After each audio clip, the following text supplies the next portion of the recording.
Hello la famille! Dans cette vidéo, je vais te montrer 6 paramètres essentiels à connaître sur Gmail afin d'avoir une inbox de l'espace. Avant de te détailler chacun des paramètres, n'hésite pas à t'abonner à la chaîne et à cliquer sur la petite cloche afin de recevoir une notification à chaque fois que je publie une nouvelle vidéo. Quand tu es sur Gmail, il te suffit d'aller cliquer sur la petite roue d'engrenage en haut à droite afin d'avoir accès à tous les paramètres ou settings si ta boîte mail est configurée en anglais. Le premier truc à regarder, c'est que par défaut, Gmail t'affiche 50 emails sur ta homepage. L'idée ici, c'est de pouvoir en afficher plus ou moins. Le nombre d'emails total qui va être display sur ta page peut être régulé à partir donc de ce paramètre. Certaines personnes vont aimer en avoir que 20 parce qu'ils trouvent que c'est justement un peu moins impressionnant d'avoir que 20 emails sur sa page, ça permet d'être plus focus. D'autres vont préférer en avoir 100 parce qu'ils ont envie de voir la totalité de leur email et pouvoir juste scroller rapidement de haut en bas lorsqu'ils traitent rapidement les emails afin d'avoir accès du coup à toute l'information dont ils ont besoin. Évidemment, le nombre de mails qui va être affiché sur ta main page, donc sur l'inbox, va aussi influencer sur le temps de chargement de la page. Donc si tu es dans un endroit où tu as une connexion internet qui n'est pas faux folle, n'hésite pas à diminuer ce chiffre afin d'avoir moins de mails et donc que ça charge plus rapidement. L'autre partie ultra importante, c'est ce qu'on va appeler undo send. C'est-à-dire lorsque tu décides d'envoyer un email, avoir la possibilité et quelques secondes pour justement annuler ton action d'envoi. Typiquement ici, les gens par défaut vont laisser que 5 secondes. Moi, ce que j'aime bien, c'est le monter à 30 secondes parce qu'on ne sait jamais ce qu'on peut écrire. Donc là, typiquement, je suis sur un message d'Erwan qui me dit « urgent » et qu'est-ce qu'il me dit? Qu'il n'a pas réussi à uploader une de nos vidéos à temps parce qu'il n'a pas la fibre chez lui. Du coup, grâce à nos shortcuts, je peux cliquer simplement sur R afin de lui répondre. Et là, parce que je suis clairement énervé, je vais lui dire « t'es viré ». Je lui envoie. Sauf que là, en fait, j'ai pas vraiment envie de virer Erwan, tu vois. Donc, il va falloir que je clique sur Undo dans les 30 secondes. Et en cliquant sur Undo, mon message n'a pas été envoyé et Erwan est rassuré.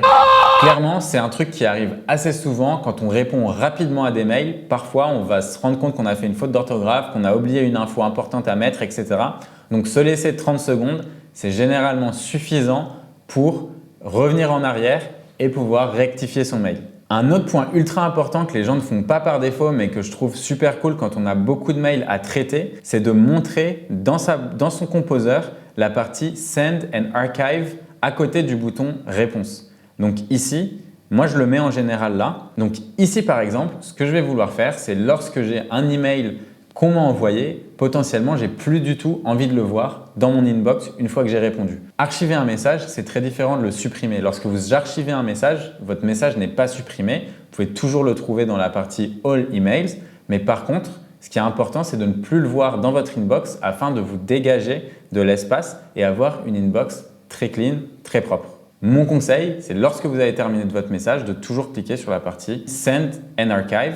Et ici, du coup, vous pouvez utiliser aussi le shortcut pour envoyer qui est juste commande entrée. Et par conséquent, c'est un shortcut que vous pourrez ajouter à votre liste des shortcuts. N'hésitez pas à regarder la vidéo si vous ne l'avez pas déjà fait. Ici, maintenant, c'est deux settings que je vais vous montrer en même temps qui sont le Smart Compose avec les suggestions et Smart Compose Personalisation avec la personnalisation. Qu'est-ce que ça veut dire ici? En gros, l'idée, c'est que Google va commencer à connaître la façon dont vous écrivez et la façon dont vous vous exprimez lorsque vous écrivez des emails. Typiquement, lorsque vous faites une recherche dans la barre de recherche de Google, Google va commencer à comprendre ce que vous recherchez. C'est pour ça que vos résultats sont de plus en plus pertinents avec le temps. Évidemment, il se sert de plein de data qui n'est pas que votre data, mais pour les mails, il va se servir uniquement de la façon dont vous écrivez afin de vous proposer des mots en adéquation avec votre langage, mais aussi avec les réponses que vous souhaitez apporter aux gens qui vous écrivent des emails.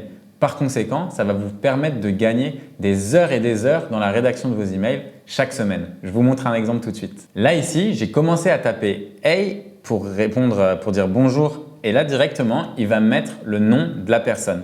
Afin de valider la suggestion de Google, je peux utiliser les flèches et aller juste à la flèche de droite par exemple, etc. Et là, je vais continuer à écrire. Donc là, directement, Google me suggère une petite phrase d'intro qui fonctionne bien, sans faute, donc c'est parfait. Et je peux continuer comme ça et ça va me faire gagner énormément de temps dans l'écriture de mes mails au quotidien. Un autre truc super que Google propose maintenant dans ses mails, c'est la partie en fait où il nous autorise à nous montrer des suggestions d'emails sur lesquelles on devrait faire des relances. Typiquement, quand tu poses une question dans un email, tu as envie d'avoir une réponse. Les gens peuvent évidemment oublier et toi, tu ne te mets pas tout le temps des reminders pour faire des relances aux mails que tu envoies, ce qui est assez normal. Par conséquent, Google, lorsque tu vas formuler une question dans ton email, si tu n'as pas de réponse au bout de quelques jours, va te mettre cet email sur le haut de ton inbox afin de te suggérer de faire une relance. Ce qui est plutôt génial puisqu'il fait ton travail sans que tu aies besoin de rien demander. Donc ici, fais bien attention et bien cliquer ça, cette petite partie sur les nudges, de bien faire attention qu'elle soit déjà activée par défaut. Comme ici par exemple, comme on peut voir ici, il y a écrit « Envoyé il y a 3 jours, est-ce que tu devrais faire un follow-up Guillaume ?» La réponse est sûrement oui. Merci Google. Ok Google, ta gueule Google. Ici bien évidemment, activer vos keyboard shortcuts, donc les raccourcis clavier. Là maintenant, le nouveau truc, c'est que quand tu écris un message, tu vas avoir des icônes qui vont t'indiquer des actions. Par exemple, si je vais sur ma boîte mail aujourd'hui, je vais te montrer rapidement. Ici, pour un email, j'ai tous les icônes en haut, donc archiver, report comme spam, deleter, marquer comme non lu, snoozer l'email, ajouter au task, etc., etc. En fait, il existe dans les settings directement de ton Gmail une partie où en fait tu peux décider de ne pas avoir d'icône mais d'avoir du texte. Ça, c'est un choix assez personnel, mais je trouve que le texte, l'avantage, c'est qu'on voit directement ce que c'est, alors qu'un icône, on peut avoir tendance à oublier la signification. Donc ici, lorsque j'ai fait ça, par exemple là, je me rends compte que j'ai directement le texte qui est écrit sur mon inbox et pour moi, personnellement, c'est beaucoup plus rapide de choisir et de voir ce que c'est.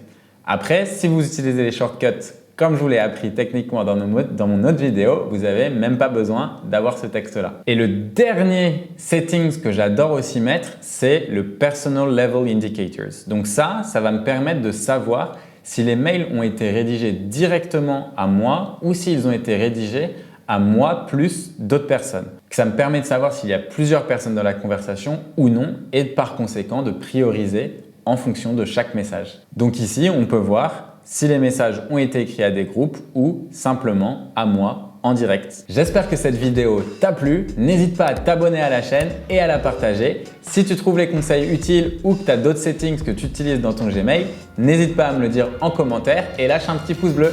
À très vite. Ciao!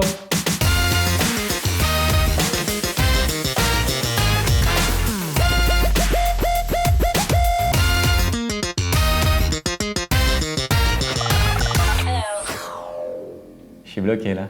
J'ai bloqué mon sourire.